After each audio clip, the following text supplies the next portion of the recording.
a very warm welcome to our panellists and our audience to the Mott MacDonald London Climate Action Week debate, Net Zero, a winning strategy or a false sense of security.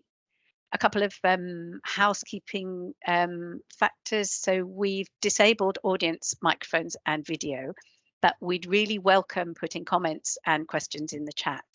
The session is being recorded and will be made available afterwards on the London Climate Action Week YouTube video. And for the agenda, so I'll introduce the topic and the speakers. Then we're going to do a quick poll to see where you all stand on the debate topic.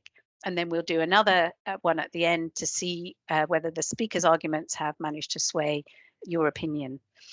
For the format, speakers will each give 3-minute opening statements, and then we'll follow that by a panel discussion prompted by audience Q&A. So do drop your questions in the chat and also like other people's questions so we can see what the popular topics are. Then after that, the 2 team leads will have a chance to give some final statements, and then we'll do the second audience poll. And as we wrap up, we will give you the chance to give us some front of mind views on the next steps for net zero. So to set the scene, the science is clear on the imperative to contain greenhouse gas emissions and keep global warming below 1.5 degrees C. And net zero refers to the state where we have balanced the emissions we release into the atmosphere with the emissions we're able to remove to create a situation of net no emissions. And this is a significant undertaking, and it's having increasing focus in the run up to COP26 in November. So at Mott MacDonald, very similar to other companies that we've heard of throughout London Climate Action Week, we're committed to playing our part in this challenge. And we have a three-pillar strategy that focuses on our own operations, so our scopes 1, 2, and 3, our advocacy, our ability to influence our clients, and also as a consultancy, we have the ability to choose the projects that we want to work on in the future, those that are aligned to a 1.5 degree world. So from an operational perspective, last year we were the first company of our kind to achieve carbon neutrality globally. We have an SBTI certified 1.5 degree aligned emissions trajectory and a commitment to achieve net zero by 2040 or sooner if we can. In terms of advocacy, as early as 2013, we co-authored the UK Treasury's infrastructure carbon review, and something close to my heart, in 2019, we've founded the UK Net Zero Infrastructure Industry Coalition, which was set up to bring industry players together to support government in the how of achieving net zero. And then in this year, we've done things like joined the Race to Zero, announced this week the Powering Past Coal Alliance. We actively support Race to Resilience and are leading a work stream for the Coalition for Climate Resilient Investment. So the reason for stating all these is because as our experts across all these different initiatives have been discussing the progress, the unintended consequences, the fairness angle, we have recognized how many different perspectives and deep wells of knowledge there are, and how important it is to understand the different positions and motivations. And that's what prompted the idea for this debate style event, to share the knowledge in an engaging way. We have slightly polarized our speakers in the spirit of an interesting dialogue, so do please give them the benefit of the doubt if you disagree too vehemently with their arguments. So now to introduce our panel, and a massive thanks for entering into the spirit of the debate so enthusiastically. In order of appearance, we have Mike Thompson, Chief Economist and Director of Analysis at the Climate Change Committee, and our team lead today for Net Zero as a winning strategy. Mike was responsible for the UK Climate Change Committee's 2019 advice on net zero that led to the UK being the first G20 country to adopt a net zero target. And shortly afterwards, Mike also helped establish the New Zealand Climate Change Commission. And whilst working on net zero, Mike has convinced his father to put in a heat pump, his mother-in-law to start driving an electric car, and his daughter to become a vegetarian. So he's living what he preaches.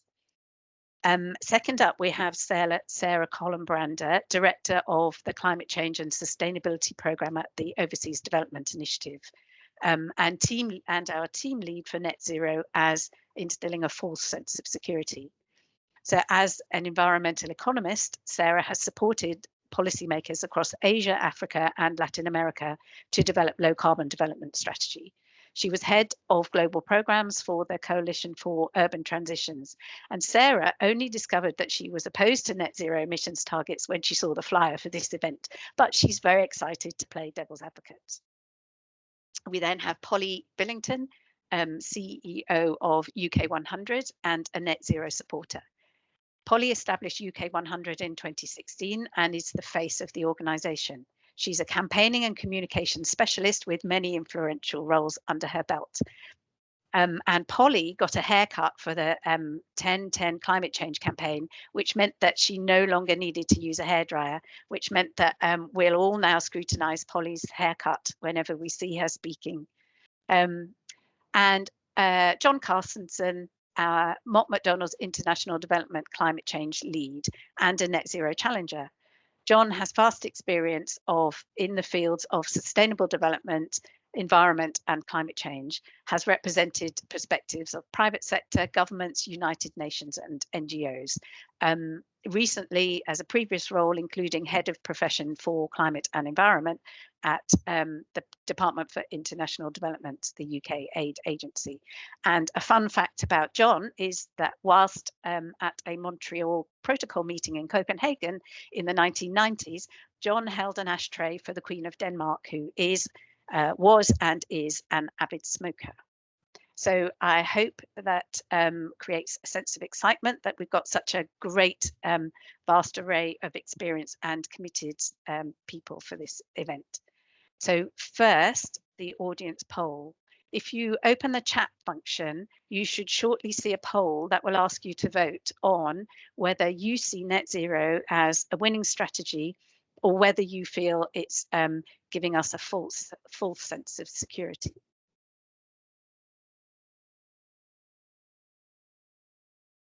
So hoping, definitely need to open up the chat. Something's coming up for me.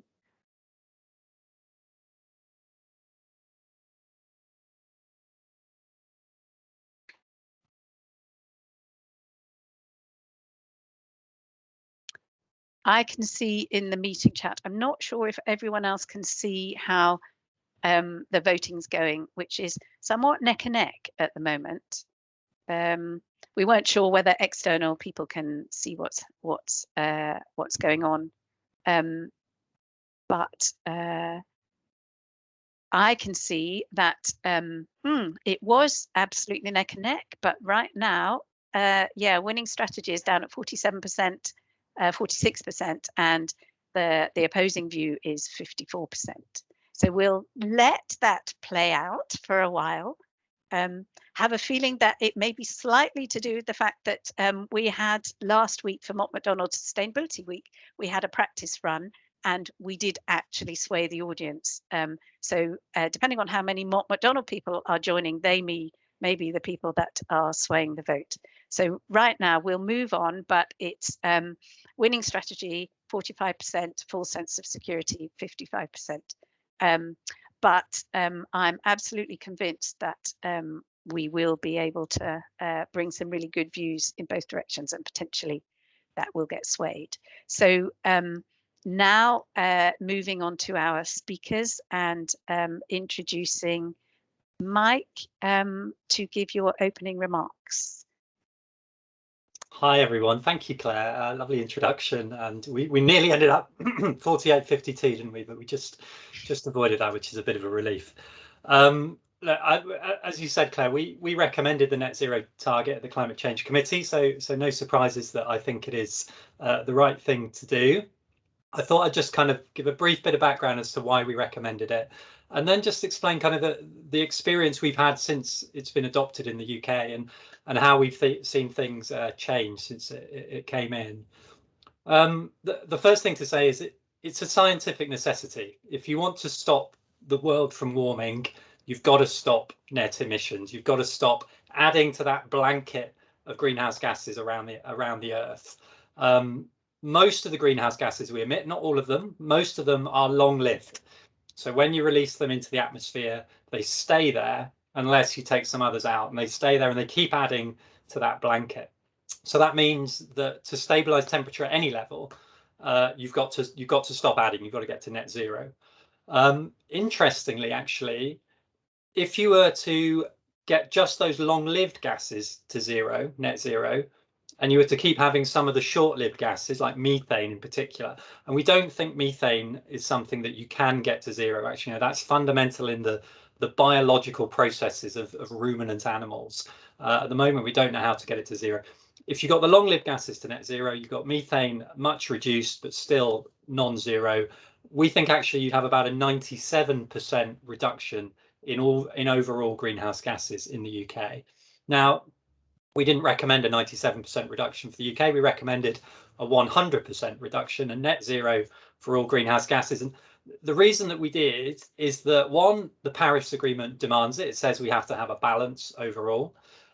Two, lots of countries around the world were thinking about their own targets at the point when the UK set ours. And we thought, look, setting it as a all greenhouse gases, all sectors target, that's a really powerful international signal. I think we've seen that played out actually, and that has become the gold standard overall. We also thought there was something that you could do, and that's kind of where it became really crucial. We just thought this is so much clearer. If you have a 100% target, a net zero target, that is enormously clearer than a 97% reduction or whatever you might have. If you just say we're going to reduce everything, not worry about the removals, we'll keep that separate. 100% just gave you this clarity that everything's got to go, everything's got to get to zero. And that, I think, has been the thing that we've really seen play out since the target has been adopted in the UK. We've gone from this kind of world before when we had an 80% target of not me, Gov, or maybe I'll do a few of the easy things, but I'm not going to do anything too difficult. Someone else can do that. I'm in the 20%, and that 20% doesn't exist anymore. So now you've got to do it. Whoever you are, whatever your sector, your emissions have got to go down to net zero. And that, I think, has been huge in terms of just building interest, building consensus, and building kind of business enthusiasm and local enthusiasm as well, which I'm sure Polly will talk about. The other big one, I think, is there's a lot more public interest because we're no longer talking about a kind of technocratic target on the way to tackling global warming.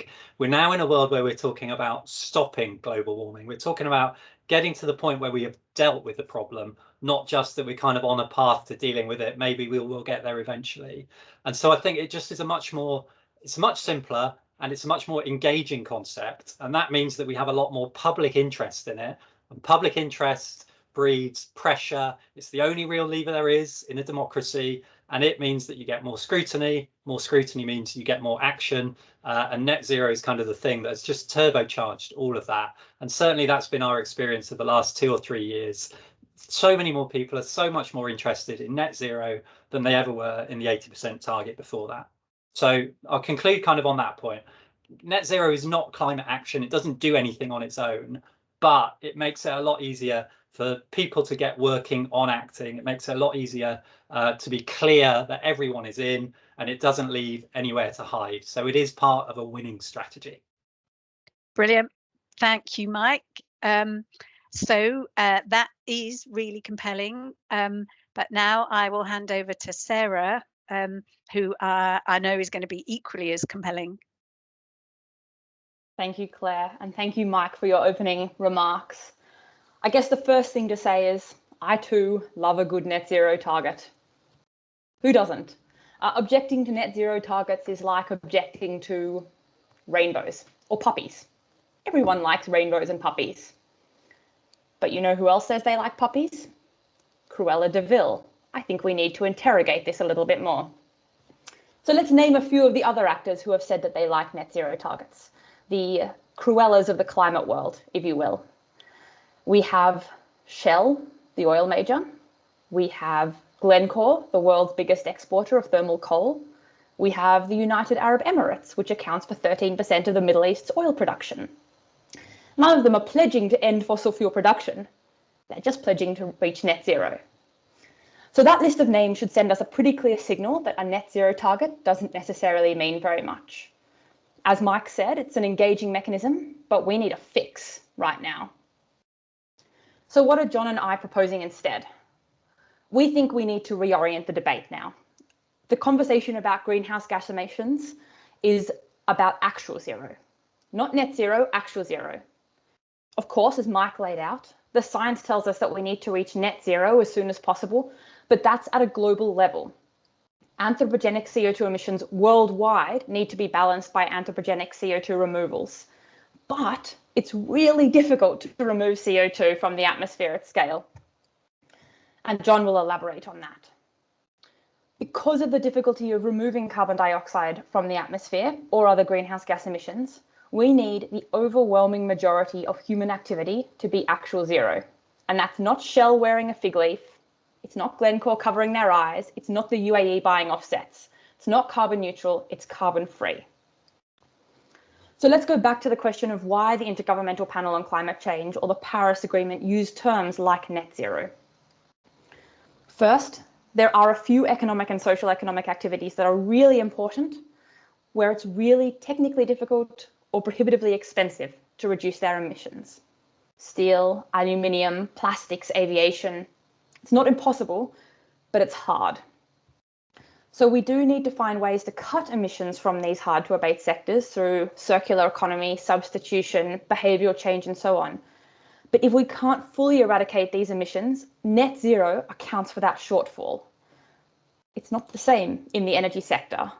We know that we can produce clean energy. It's just that Shell and Glencore are choosing not to and hiding that behind a net zero target. And the second reason we need to think about net zero at a global scale and not a country scale or a firm scale is to take account of different levels of development. Without radical innovation, building essential infrastructure demands the production of some emissions. Low-income countries from Mali to Myanmar are going to need some atmospheric space to get the building blocks of development in place. Afforestation, bioenergy, and other carbon dioxide removal techniques can buy them that space. But none of those techniques are advanced enough, and nor are they likely to be, to offset the polluting activities of our net zero friends like Shell and Glencore. And that's why the rest of us need to move beyond net zero targets and talk about actual zero targets. Brilliant, thank you. And thank you, both of you so far, for keeping to time to make the most of the questions. So where this is going is, Sarah, you're challenging the net in net zero. So Polly, back to you to support Mike. Thanks very much, Claire. The really good thing about net zero is that it is enabling politicians to begin to grasp what is required. Now, I can't defend the fact that this realisation is very late. I've been campaigning on climate change on and off since the late 1980s. But that's not a fault of the assessment that has actually helped decision makers understand what is required and start to move to where we need to be. And having a net zero target is not an argument or a justification for delay. It has now helped to create the political environment in which people are starting to accelerate action and do it now. Contrary to the arguments of those who are sceptical of the target, it is actually driving politicians to do more.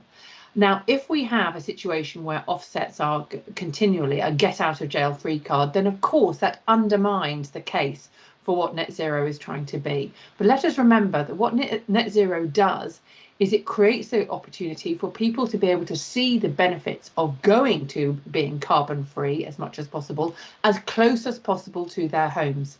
We have these arguments quite a lot. Our network of local leaders are very anxious about the idea of ending up sort of paying for offsets for something to happen somewhere else when they could actually be delivering proper net zero or zero carbon solutions in their own communities, which benefit their communities there and then. So in some ways, what net zero does is focus the politician's mind. Do I actually want to be doing this so-called the easy way, and then finding myself having to pay money to someone else, somewhere else, to get me out of this problem. They don't want to do that. They want to be investing in their own communities. Now, the net zero target in and of itself is not enough because political will matters. If it focuses only on those technological solutions, of course it will fail. And much as I'm on the same side as Mike in this conversation, what I think is really important to understand about what the Committee on Climate Change is doing in terms of recommendations is it does almost inevitably focus on a lot of those technological solutions. So you will have conversations about carbon capture and storage, you'll have conversations about hydrogen, particularly when it comes to transport. Because of the stresses on the electricity grid, if we go all to EVs, and I keep saying, why aren't we talking about the buses? Because frankly, what we need to see is that technologies only come out of political decision making, and we need to be able to make sure that political decision making focuses on the co-benefits of decent climate action. The reality is you cannot meet the laws of science and physics, which is what climate change is posing us as a challenge, by ignoring the laws of politics. Technology and its ability to solve problems is determined by political conditions and will. So don't forget the liberating nature that so many advanced societies have experienced by harnessing electricity and industrialized heat. And that, as Sarah has pointed out, is exactly what developing communities, societies and economies are also seeking. Trying to leapfrog over the dependency on fossil fuels is actually what a really important part of the net zero global story should be. But when climate change is framed as an imminent disaster, and this is my real concern about saying that net zero is not a winning strategy, is what is the alternative? I'm not interested in sucking carbon dioxide out of the air after we've emitted it, when we can actually do things further upstream. Neither am I interested in frightening the living bejesus out of everybody who has got a vote in democratic societies that this is going to be an imminent threat to everything that they hold dear, without giving them some alternatives that they can actually see. So that is why we need to start framing this and presenting it as a way not only of tackling climate change, but also existing challenges. Growing prosperity, you have much more chance to build public consent and support. Just a few highlighted examples of that, growing the health, wealth and well-being of our communities from a piece of research that we're doing on making the economic case for acting on climate now, particularly in local communities. Investment in climate action at local level could see over 800,000 green jobs across the UK by 2030. That's in 9 years' time, rising to 1.38 million total jobs by 2050. £1 invested in climate mitigation means that you actually save protecting communities from the impacts of extreme weather events saves £9 according to the National Audit Office. It actually saves the NHS money too. We have the opportunity to be able to transform our communities in a way that builds public consent and support along the way. Without that, we will not be able to tackle climate change. So just a reminder that much of this is, again, like I say, about political will and and harnessing the laws of politics. So if the laws of physics can't be changed, the laws of the land can be. That's why we argue that actually what you need is more power at local level to be able to achieve net zero as close as possible to where the emissions are made, if you are going to offset, and frankly, act upstream and as early as possible to accelerate economic and social transformation, as well as tackling climate. Take a breath. Awesome. So where this is going is Polly has taken the top-down approach, and she's brought the community's angle into it and the co-benefits. But she's asking for what is the alternative if net zero doesn't do it. And our last speaker, John, I think has some ideas about that. So over to you, John. Thank you. I hope so.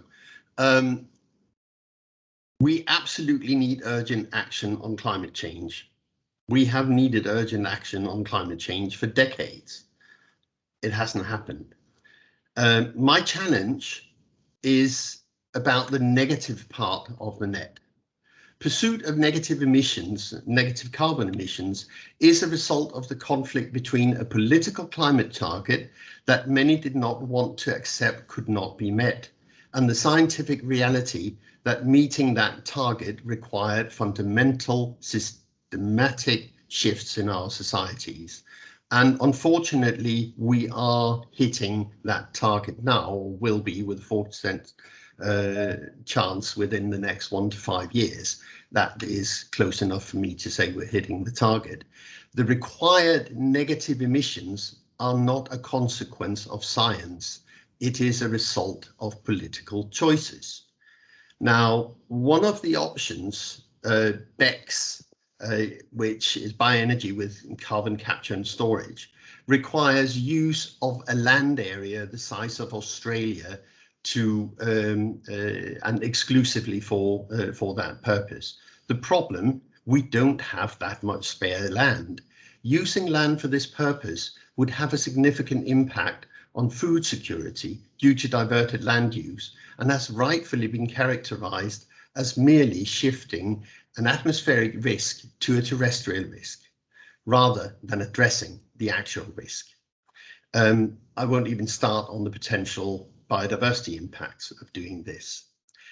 In short, this simply adds to the risks to an already challenging situation for developing countries. Now, net zero will be gained. Colleagues of mine who have been involved in carbon trading for many, many years, they all know this, they say this. If in doubt, look at the net zero oil companies, achievable if you disregard the use of their products, or net zero airports, achievable only if you disregard the flights and the cars getting in and out of the airport. This isn't the only problem for developing countries, and that's one of the areas that I'm focusing on, that the net zero concept isn't globally applicable. The only reason why we have this conversation is that when we stop our greenhouse gas emissions, we will have created a new CO2 equilibrium with higher levels and higher temperatures that will last for hundreds of years. Now, if we were just talking about maintaining the equilibrium level, then there is room, as was mentioned earlier, of low-level greenhouse gas emissions, and fortunately so, because farming is a significant source. But the per capita amount of the acceptable level of CO2 emissions is probably in the range of 25% of our current footprint in the UK. But most developing countries are not even near these levels today. India is probably around that level. So it's not surprising that developing countries point to a situation where they say, we didn't create this historic problem, and we can stay within that equilibrium level with the modest financial support that is being provided today to create a climate smart, low carbon pathway for their development. And that's why NDCs are talking about energy efficiency and intensity and not net zero. So to ensure social and climate justice, the negative emissions of net zero should only be pursued by those who exceed that equilibrium. And it should be kept to an absolute minimum, as we have heard. And that's the bit. It has to be really, really significantly regulated and tied down.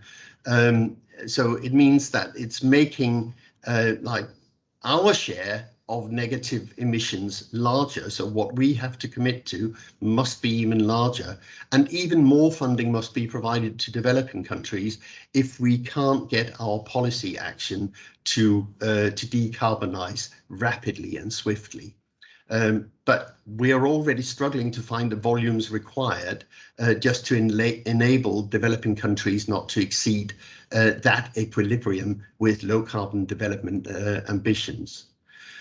The last point is that even if you accepted the need for negative emissions in the future instead of rapid decarbonization now, that would come with increased vulnerability in the meantime due to climate impacts of so-called overshooting.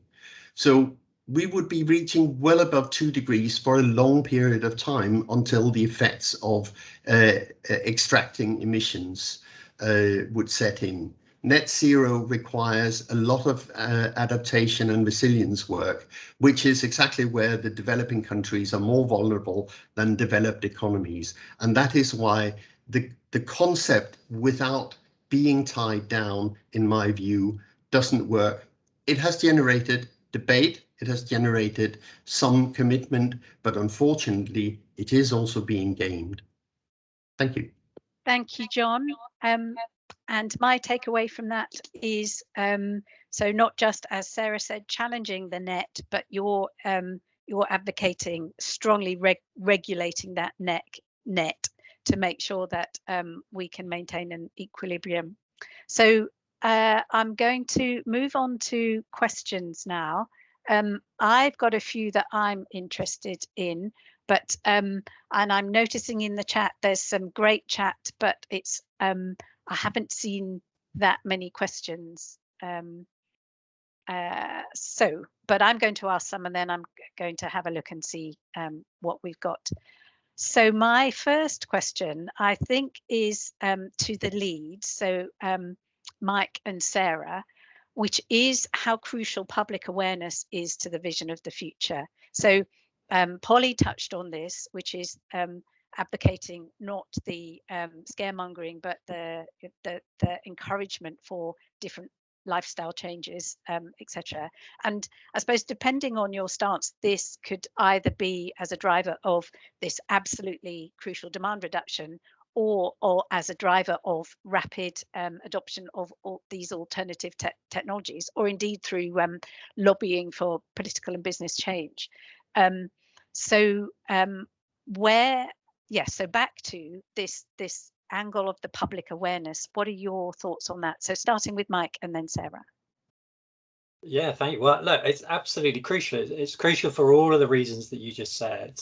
So look, we've estimated that slightly over 50% of the reductions that we need to do, reductions in our emissions, will need people to do things differently. So that might be really kind of active things like changing their diet, like changing their travel choices, moving to the bus, and then a big chunk as well, which is adopting new technologies. So things like driving an electric car instead of a conventional car, putting in a heat pump instead of a gas boiler, things that are kind of, they have to be engaged in. They're not going to kind of just happen without people actively making those decisions. And also it needs that people are politically active and that they care that the government is doing what it said it's going to do, which is to enact an awful lot of policy and drive through an awful lot of change, because this is going to mean disruption in people's lives. We're past the point where, you know, we switch out a few coal power stations for some windmills and people switch the light and it still comes on just the same. We're at a point where this is people's lives being different because of the changes that are made. So public engagement is key. And I think that we've definitely seen with net zero, it is just, it captures the public imagination more. So that in a way that the targets before never have done, in a way that, look, what the UK has done with setting a 2035 target of 78%, that is far more radical than a net zero target of 2050. But the public didn't really, it's too technical. Most people kind of can't engage with that sort of thing. They just kind of hear noise of targets in a way that they did engage with net zero, and it has stimulated this debate, and it's made a platform that you can have a phone in now on 5 Live saying, what is a heat pump, right? What do I do instead of a gas boiler? We couldn't have that before net zero. Now we can. That is a huge change, and it's necessary, or we won't make the change that we need. Brilliant, thank you. Mike and Sarah, is that good enough? Well, I think what we're actually seeing here, Claire, is that Team Net Zero are taking everything good that's happened on climate change in the last few years and attributed it to net zero targets. And I think that I would challenge that proposition. So, for example, a few of the other milestones in the last couple of years that I think also deserve recognition for their huge public engagement, which I think John and I would wholeheartedly agree is important for climate action. The debate is not should people be embracing climate action, the debate is the feasibility of the net zero target. And I think that things like the IPCC report in 2018, where net zero was put forward, but also the importance of even a fraction of a degree difference in global warming and the profound impacts that would have on people's lives, that really resonated with people, seeing the millions of additional people who would face water scarcity, extreme heat, the extent of sea level rise and so on. Those factors also injected that sense of urgency alongside the net zero. Of course, 2019, the year after the IPCC report, was distinguished by those tremendous student strikes, Fridays for the Future, all over the world, and the climate summit chaired by the UN Secretary General, where you had a galvanization of commitments and activity. And of course, I think net zero can take some credit for that. But I don't think it's the whole of it. We've had 20 to 30 years of strong climate evidence generation, mobilization, and communication. I think the CCC gets a lot of credit for building energy before that, even before net zero gets on the scene. And I think that's really exemplified when we look at what the difference the net zero target made. It reveals some of the problems we're actually facing. Because what we had before the net zero target came on the scene is we had a bunch of countries around the world that were using evidence-based approaches to climate policy, like the UK, which had an 80% commitment in its reductions. And what we've seen with the net zero debate is that countries that have evidence-based approaches have certainly then taken that extra step, including the UK, to make a more ambitious commitment. But you basically had a bunch of others pile in without commensurate climate policy. You might have seen, Canada with its tar sands oil plans jumping on the net zero bandwagon, Australia hypothesizing a net zero target, even as it digs up all the coal in the country. So I think what we need to do is separate net zero from public engagement and say we all want public engagement, but what we need is an informed, empowered public. And part of that is saying that they need to get as close to actual zero as possible. Can I come back in, Claire? Very quickly, yeah, and then we'll move on. Yes. Just to say, I mean, yeah, I mean, I agree with all that, but it's all an awful lot easier with net zero. I remember the conversations on heating, particularly in an 80% world, and all you could get to was, do we really need to do it? Can't we just be a bit more efficient? This is the bit that will be in the 20%. And now, since the net zero target, it's really clear. We all know gas boilers are polluting. They've got to go. And that clarity, you didn't have it before, and you couldn't get past stage one of do we need to do it? Whereas now it is all just about how do we do it? You can't engage the public when the technocrats and the policymakers are arguing, do we need to do it? You can only engage them once you've said we have to do it. How do you want to do it? That's where we are now. That's why net zero matters.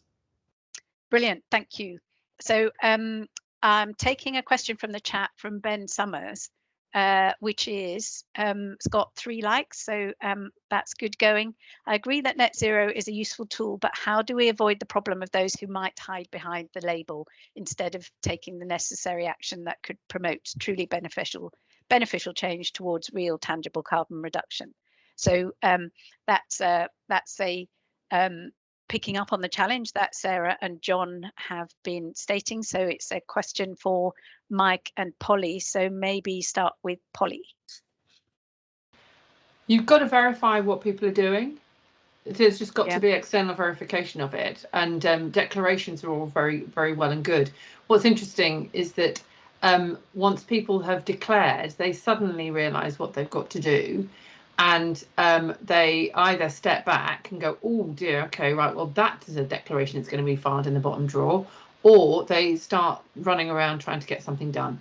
And what is particularly challenging, particularly for those people who have not spent every day eating and breathing climate change, like many of the people on this call, is that it's a very, very steep learning curve to understanding what can be done, what should be done, what needs to be done now, what needs to be done next, what you can leave longer, what you can do later, what the technologies are that are viable, and so forth.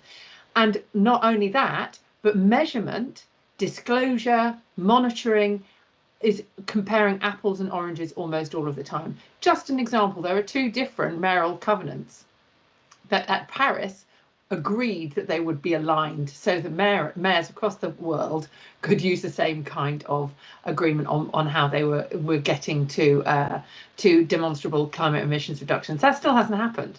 We can't get our members to say, oh, don't worry, sign up to this and it'll be okay. And even the ones that are there, we still struggle, because the global measures, which are very desirable for alongside the UNFCCC and IPCC and all the global measurements, are very desirable in that way, don't necessarily work very well in a particular national context.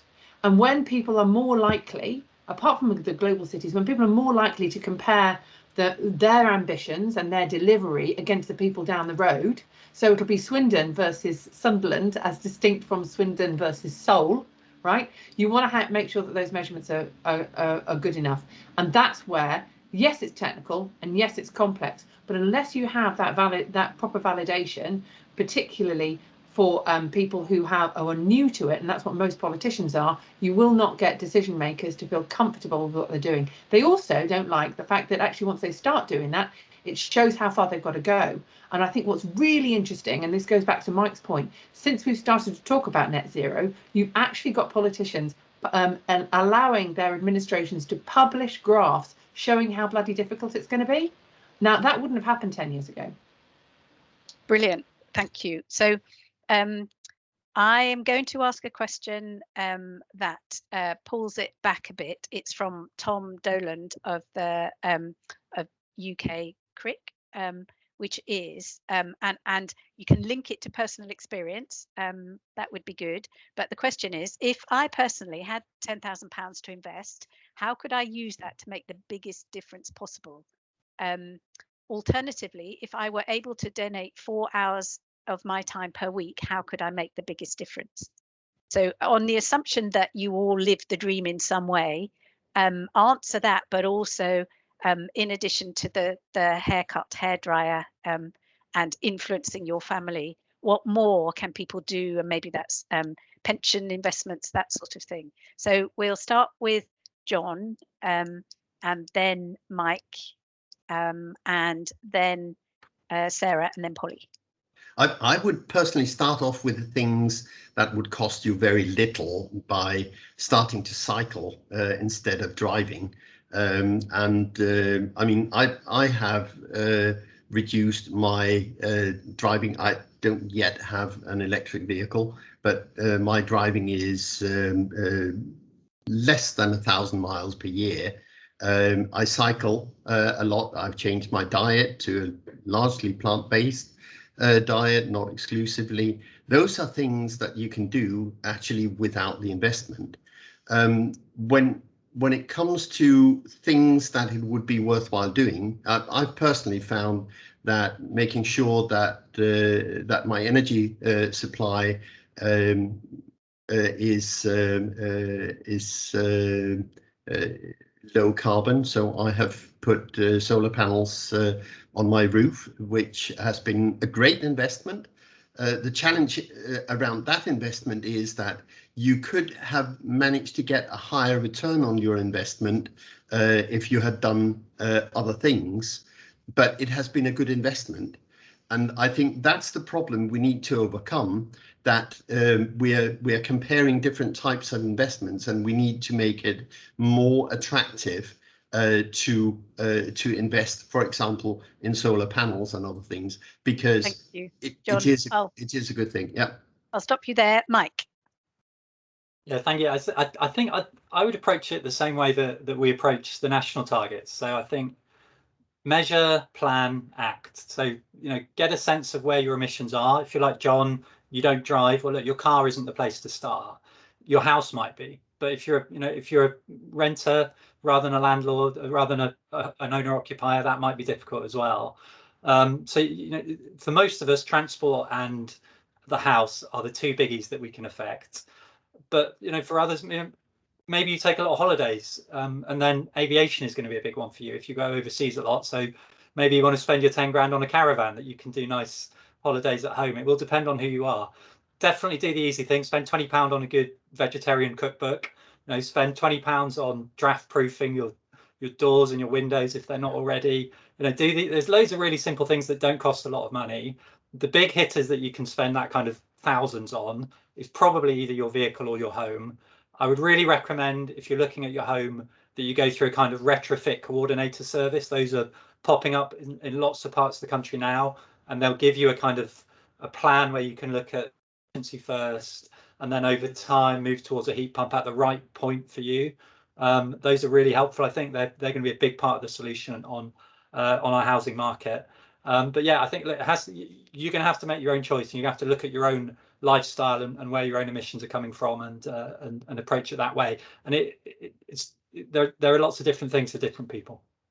Thank you. And I suppose what you're saying through the net zero thing is that now it makes business sense for some of those metrics to be visible, so that people can use them to take control of their own lifestyles. Sarah. I really like Mike's suggestion about a good vegetarian recipe book, and I would recommend the green roasting tin. So that's a small deduction of your 10K. It sounds like you're really keen to mobilize, to have a multiplier effect on your emissions. And so I think a really useful way you could combine your time and your money would be to talk to others who live near you, picking up on Polly's points, and see whether your 10,000 could be the starting point for people to collectively invest in community energy, district heating, shared car use, something like that, that would encourage your neighbours to also put in a few £1,000s to something that makes everyone's life cheaper, greener, hopefully a bit more pleasant and community minded. I think that could be a really nice strategy if you have 4 hours a week and £10,000. Lucky you. Brilliant, thank you. And Polly. Right, if I must answer this question, I will say eat less meat and fly less. After that, frankly, if you're rich, which most people on this call globally are, spend your spare cash not just doing this to demonstrate to your neighbours that you are better than them, which is this virtue signalling nonsense which drives me mental and has done it since the late 80s. And secondly, if you've got any spare time, spend it on changing the rules, because it's the rules that make this expensive, and it's the rules that mean that people like where I live, it's easy for me to cycle because I've got a local council that invests in cycle storage, that invests in separated and segregated cycle lanes, that invests in quiet ways, that has made sure that there is all of that infrastructure that lights the paths through the park.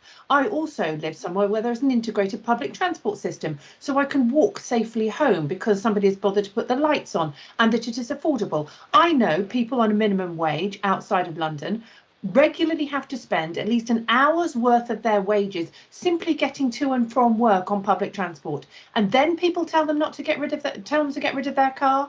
Now that is why I'm not really interested in individual behaviour change unless it is seen through the way that we design in ways to make people do things that are easier for them, better for them, improve their prosperity, improve their health and their well-being. I think that this has been one of the greatest weaknesses of the Green movement ever since the raising of the climate change issue back in the late 80s, is that if we turn down our thermostat and put on our jumper, we're going to be able to save the Arctic. We are not going to save the Arctic. It is big rules, big laws and big changes that are required. And if you've got any time at all, do get people to change the bloody rules. Don't spend your time demonstrating to your neighbour that you think you're a little bit better than them.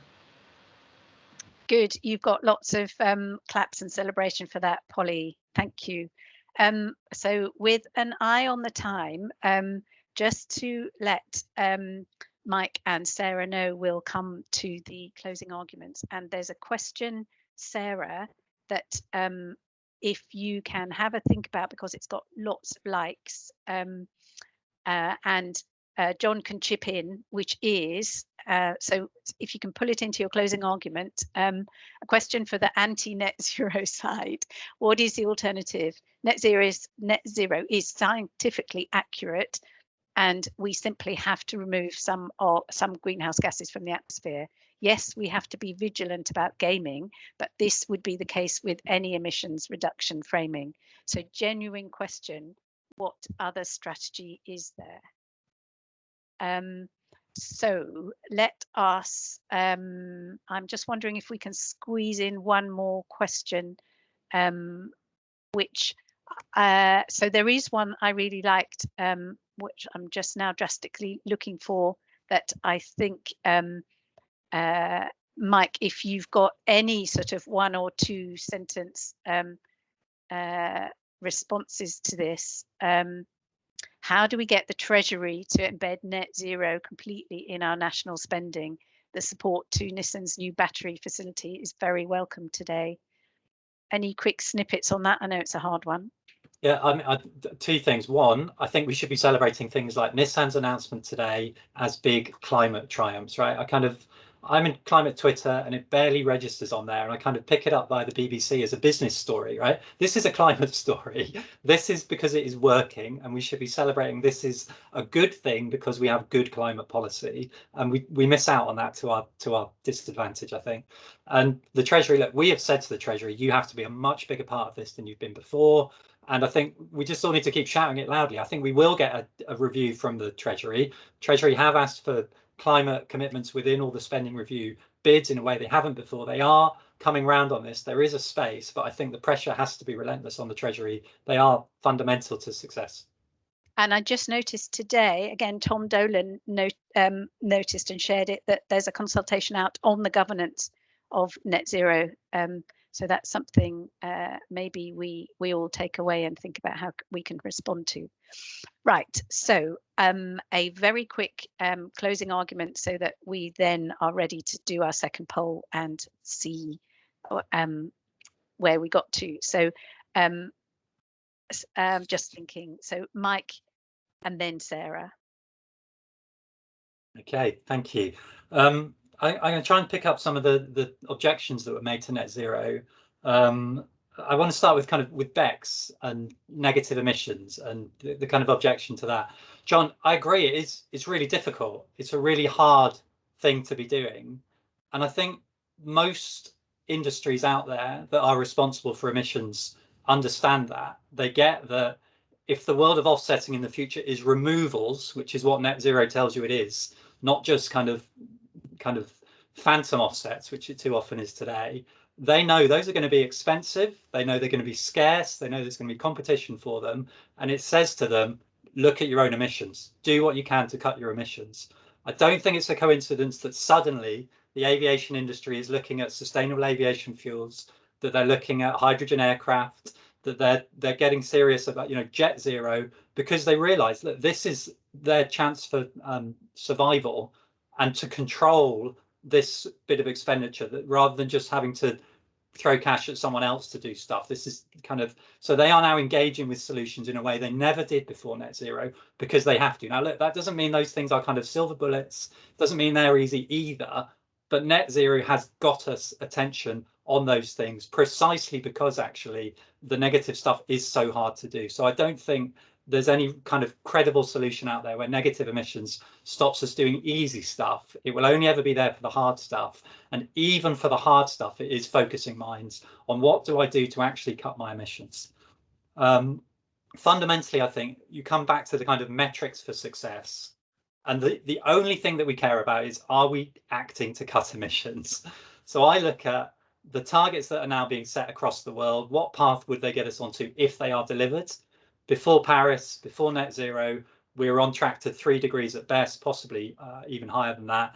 Now, if all the targets are delivered, we're on track to 2 degrees. There's an awful lot to do to get us there, but the conversation is now in the right place. It's, are the policies happening? Is the action happening? We can focus on those things, as well as needing a few more targets to get us where we want to be, well below 2 degrees. And then the other I really wanted to come back to, can I come back on just the Cruella's one quickly? Have we got time?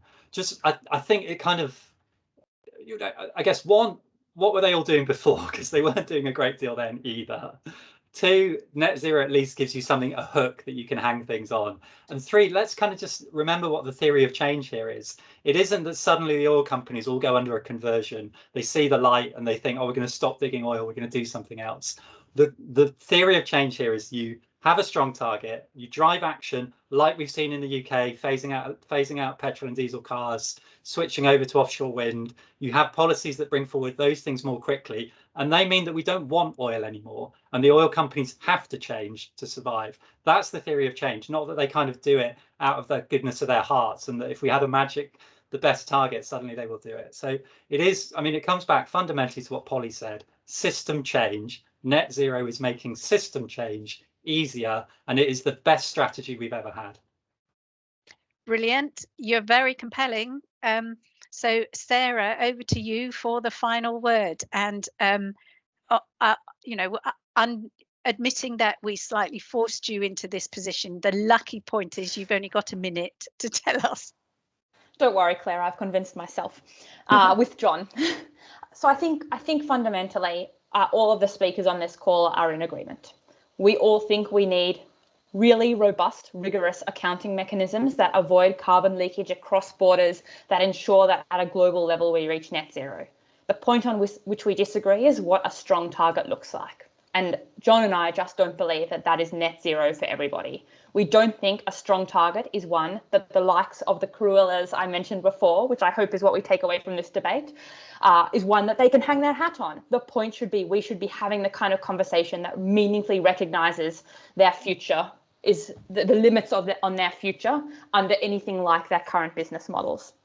We need everything that people have spoken about on this call: individual behaviour, collective behaviour, public engagement, big regulation, big investment, big change. Net zero has definitely played a role in getting us to where we are. The next step is to be really critically constructive around where net zero applies and who needs to set an actual zero target and who might not have a future in a net zero world.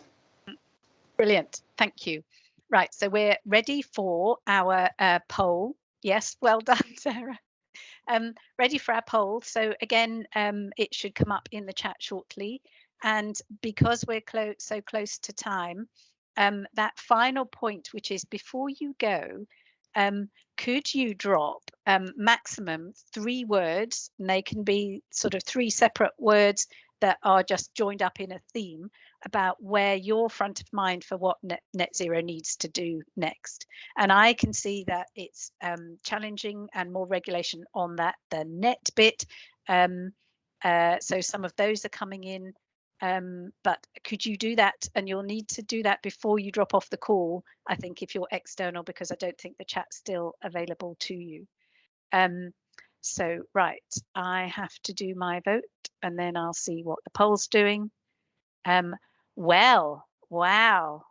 I don't know if everyone can see, but the winning strategy has swayed it with we're up to 72% on the pro net zero and the 28% on the full sense of security.